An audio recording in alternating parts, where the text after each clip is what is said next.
Continuamos aquí en Esquina a través de Diamante FM 98.7 y TN1. Nos acompaña este día el senador Jorge Gandini del Partido Nacional. Esta crisis para el gobierno de la calle Pou, ¿en qué se parece o en qué no se parece a la que tuvo que enfrentar Jorge Valle cuando fue presidente de la República y vino la crisis financiera en Argentina, después lo que impactó en Uruguay? ¿Es igual, es menor o es peor?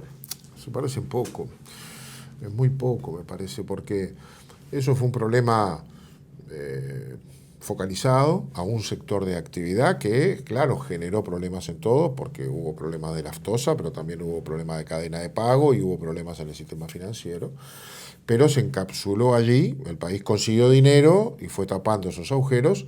Y bueno, algunos sectores de la población se vieron muy afectados. Vieron que sus ahorros quedaron adentro del sistema financiero, los pudieron sacar, los sacaron con el tiempo. Pero el resto de la economía siguió funcionando y estaba focalizado. Ahora tenemos una crisis que es global, es decir, que China esté mal, que es nuestro principal destino exportador, nos afecta en nuestras exportaciones de soja, de carne, etc. Y cuando China empieza a respirar otra vez, nuestro otro mercado importante, que es Europa, al que le vendemos mucho y a muy buenos precios, es la que empieza a consumir menos y tener problemas, aún incluso logísticos. Entonces, aún donde la enfermedad llega poco, que es en el sector agropecuario, porque no son centros urbanos, se ve afectado también.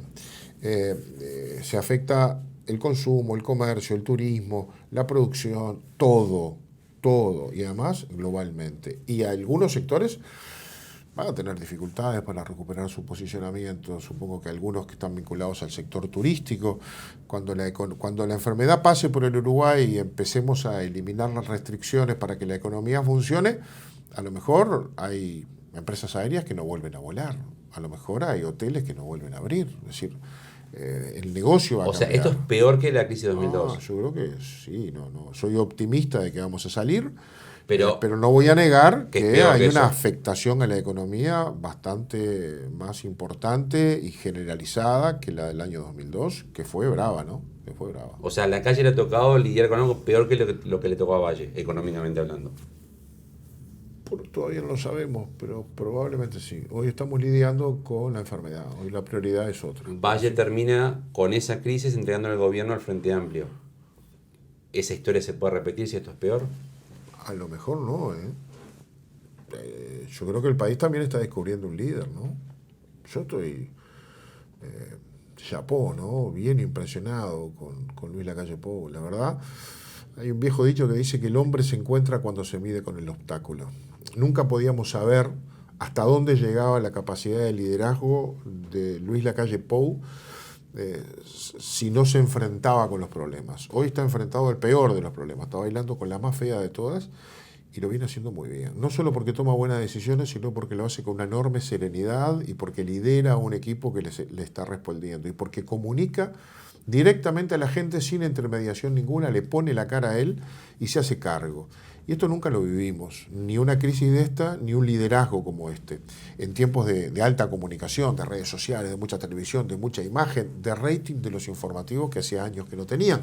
Y ahí, cada vez que es necesario, el presidente de la República está. A lo mejor ese presidente de la República es el líder que el país necesita para enfrentar la crisis y para despegar. Y eso capaz que le lleva más de 5 años. Hay que ver qué ponen los demás por delante y cómo se portan frente a la crisis. A ver si la gente va a votar a alguno que le dio la espalda al país cuando el país lo necesitaba. Porque hoy estamos entre patriotas y apátridas. Los patriotas tienen que trabajar para que el país salga adelante. Los apátridas son las que medran en las dificultades que cualquier país tiene. Póngale el nombre a la apátrida, porque si no parece que entraron un montón de gente ahí. ¿Quién es apátrida? No, entra un montón de gente. ¿Quién? Todos los que están contentos con lo que nombre. No, yo no. ¿Por qué voy a dar nombre? Porque no voy a dar nombre. No tengo por qué. Es más, le estoy dando la oportunidad que se reivindiquen. Le estoy dando la oportunidad que reflexionen. Pero dé un nombre de alguien que usted está dando la oportunidad. Loco, ¿para qué? ¿Al que nombró en el bloque anterior, por ejemplo? No, yo no tengo ninguno. Hay gente que tiene la tentación de encontrar la oportunidad para echar agua a su molino con las dificultades que estamos pasando, que es la que no está pensando en la patria. Bueno, alguna de esa gente, las menos por suerte, las menos, tienen responsabilidades políticas. Cuando hablo de gente, estoy hablando de personas individuales que sienten felicidad porque al gobierno le va mal. Es una pena que eso suceda, pero todos esos tienen oportunidad de reivindicarse. Si a alguno de ellos le toca un ser querido que tenga que ir a un hospital, nos va a ver a nosotros trabajando para que esa persona salga ¿Por adelante. qué no los identifica y deja que se pueda imaginar cualquier nombre? Y que caiga gente en esa lista que no debería de caer. Porque no es el momento de pasar facturas. Pero un día los va a Es el identificar momento, usted. pero por supuesto, si tenemos que hacerlo, lo vamos a hacer. Hoy estamos en el tiempo de convocar, de hacer reflexionar, de a los que se apartan del camino y van hacia la tentación de confundir interés nacional con interés partidario o ideológico, decirles que hoy tenemos que poner todos un interés nacional, que el gobierno se puede estar equivocando y nos pueden ayudar a corregir el camino. Eso está bien, hasta nos pueden criticar, hasta pueden protestar, pero sin confundir. Hoy necesitamos las energías de todo positivas y constructivas para levantar este país, ahora de la crisis sanitaria y después de la que vamos a tener económica. Finalmente, usted propuso, fue de los primeros que manejó la idea de postergar las elecciones departamentales del próximo 10 de mayo. La Constitución en ese sentido es muy rígida, establece el día que se tienen que hacer las elecciones cada 5 años. Han surgido constitucionalistas, expertos en derecho constitucional, que dicen un invento que no lo ratifique la gente es un invento, y otros que dicen que se puede hacer el invento. En estos casos, sí, porque para resumirlo en términos no tan jurídicos. Sí, señor. En estos casos, ¿lo político epidemiológico está por encima de lo jurídico? A ver, nosotros estamos en la línea del presidente de la República, yo, en la línea del presidente de la República. Si nos dice, quédense en su casa. Si le dice a los mayores de 65 años, le vamos incluso a pagar para que no salga de su casa a trabajar. Si se suspenden las clases de todo tipo y sacamos 1 millón de muchachos de las calles y no hay educación. También la Constitución dice el derecho a la educación y sin embargo no hay clases. Habla del derecho de reunión y no eliminamos el derecho, pero le pedimos a la gente que no se reúna. Es decir, hay una situación excepcional en la que para que no haya un pico que sature el sistema sanitario, lo que hay que hacer es recluirse. Ahora, ¿eso puede convivir con una elección de voto obligatorio? Cuando vamos a estar con más frío que ahora y quizás acercándonos al pico de contagio, parecería que no es sensato y no es lo que el Poder Ejecutivo está pidiendo. Deberíamos entonces postergarlas. ¿Hay alguien que esté pidiendo que no se posterguen? Sí, pero públicamente no, porque no lo sostiene, porque nadie le entendería que hay que sacar 2,5 millones de personas a la calle y instalar 7.000 y pico de mesas con 3 funcionarios públicos cada una que van a recibir 200, 300 o 400 ciudadanos que le pasan la lengua al sobre y la tienen que abrir a las 7 de la tarde trabajando 14, 15 horas en una mesa. Esos funcionarios no van a ir a la mesa. Entonces, no se puede hacer. La Corte Electoral nos dice entonces, no podemos hacerlo. por eso, entonces, los políticos epidemiológicos están por encima de los jurídicos. Hay consenso que hay que trasladarla. Nadie está sosteniendo que hay que mantenerla. ¿Cómo? Y ahí hay 2 ideas. Interpretar la Constitución o cambiarla. Cualquier forma de cambiar la Constitución, la más sencilla, una ley constitucional, siempre requiere un plebiscito. Bueno, a ver, suspender una elección por un método que implica hacer una elección es lo mismo, ¿no? O sea, no hacemos la elección, pero hacemos plebiscito. Estamos todos locos. Interpretar la Constitución. El numeral 20 del artículo 85 de la Constitución dice que la ley puede interpretar la Constitución de la República. O sea, la ley puede darle un contenido, no la puede cambiar, la puede interpretar. ¿Qué dice la Constitución? Dice en el 77 que las elecciones municipales son el segundo domingo de mayo del año siguiente a los nacionales. En este año, el 10 de mayo. Eso lo dice la Constitución. No hay mucho para interpretar ahí. No, pero también dice el artículo 7, donde están los derechos fundamentales, derechos, deberes y garantías. El primero de esos artículos dice el derecho al goce de la vida. Y el 44 dice que el Estado deberá legislar en materia de salud para proteger la seguridad de la población. Y el 38 dice que está garantizado el derecho de reunión de los ciudadanos, salvo que por razones de salud o seguridad pública una ley... ¿Usted mete todo en la licuadora? No meto en la licuadora. La Constitución hay que interpretarla integralmente. Por un lado nos dice que hay elecciones, pero por otro lado nos dice que hay valores superiores a custodiar. Entonces nosotros decimos, no se eliminan las elecciones, se postergan. ¿Por qué? Porque hay una situación excepcional. El constitucionalista Martín Rizzo decía, nuestra Constitución no es un pacto suicida, no podemos obligar. Correa Freitas dice que no se puede hacer. Está bien. hay que encontrar ¿No un teme camino. que alguien le diga si usted corre las elecciones fueron fraudulentas, no fueron apegadas a derecho, no es legítima la autoridad electa? No temo eso. Hay una interpretación que corre ahora, que a mí no me gusta nada, pero mi opinión, que dice, hagamos una ley constitucional que la cambie y diga, no son el 10 de mayo, son el 10 de noviembre. Sí. Fecha arbitraria, 10 de noviembre. Entonces el 10 de noviembre, cuando se hacen las elecciones para elegir intendentes, alcaldes, ediles, La gente vota. se plebiscita.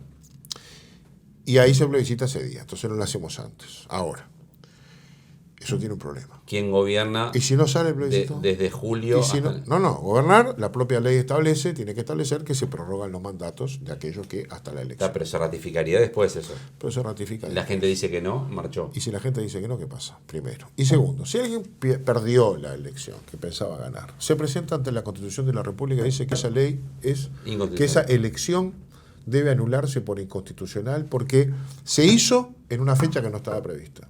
Tiene razón, ¿eh? Porque la fecha era el 10 de mayo. ¿Y yo la cambié por una ley que no se plebiscitó. O sea, esta capaz que es la peor de las soluciones. ¿Me permite plebiscitarla? Alguien le puede decir exactamente lo mismo. Yo el 10 de mayo hubiera ganado, ustedes la corrieron con una interpretación de la Constitución que es inconstitucional. Bueno, o sea que la autoridad electa es inconstitucional bien. también. Yo creo que si lo hacemos bien, la Suprema Corte de Justicia le da la razón al Parlamento que puede interpretar la Constitución y está interpretando la luz previa de con la bienes Corte superiores. para hacer esto. Puede ser. Lo estamos haciendo con la Corte Electoral. Estamos haciendo una interpretación en función de la protección de bienes superiores que protege la propia. Es inconstitucional, sí, pero quien la puede interpretar es la ley y nosotros deberíamos interpretarla. ¿Usted qué fecha tiene en mente? A ver, ¿en qué termina esto? Sí. Primero, hoy hay un consenso bastante aceptado de que no se pueden hacer el 10 de mayo. Bárbaro. En esta semana, a más tardar a mitad de la que viene, que es la última semana antes que empiece la semana de turismo, Semana Santa, en el medio de la cual cae el 10 de abril, fecha en la que vencen los plazos para lo que sea, candidato, para todo. Entre esta semana y la que viene, tenemos que encontrar la solución legal. O sea que es un tema de horas. Se nombra una comisión, con uno por partido, que está tratando el tema. Y se van a poner de acuerdo, no tenga dudas, porque hay un imperioso que presiona, que es que no se puede hacer. ¿La fecha que manejan que es noviembre? Bueno, ahí también se están haciendo consultas. Hay quien dice septiembre, hay quien dice octubre, hay quien dice noviembre. Lo que está claro es que tiene que pasar el invierno, que es pero para usted, ¿cuál sería la fecha ideal? Le tiro una, para mí, sí. La Constitución dice hoy el segundo domingo de mayo, para mí hay que hacerle el segundo domingo de octubre, para que el segundo o un mes antes, a mitad de septiembre, empiece a correr esos 30 días previos y unos días antes, ya terminado agosto, empiece a procesar. ¿Y el mecanismo que más lo convence ahora es la ley interpretativa? No veo otro, honestamente no veo Eso otro. no implica plebiscito, no implica otra cosa que interpretar con todos los artículos que usted dijo de la Constitución. Eso ya hay un proyecto redactado. Y después agárrese si alguien le impugna la ley por inconstitucional. Y sí, todo se puede hacer, todo se puede hacer. También está claro que yo quisiera escuchar una sola voz públicamente que sostenga que el 10 de mayo tenemos que hacer la elección. No la hay. Senador Jorge Gandini, del Partido Nacional, gracias por ser parte de Quienes Quieren. Ha sido un enorme gusto estar con ustedes. Gracias a ustedes por acompañarnos en un programa más. Les recordamos, como siempre, horario principal de emisión de nuestro programa, jueves 22:30 horas a través de TNU. Dios mediante, entonces nos encontramos en un próximo Quién es Quién. Gustavo Vanescayan, quien le habla de salud, le recuerda que esto ya es historia.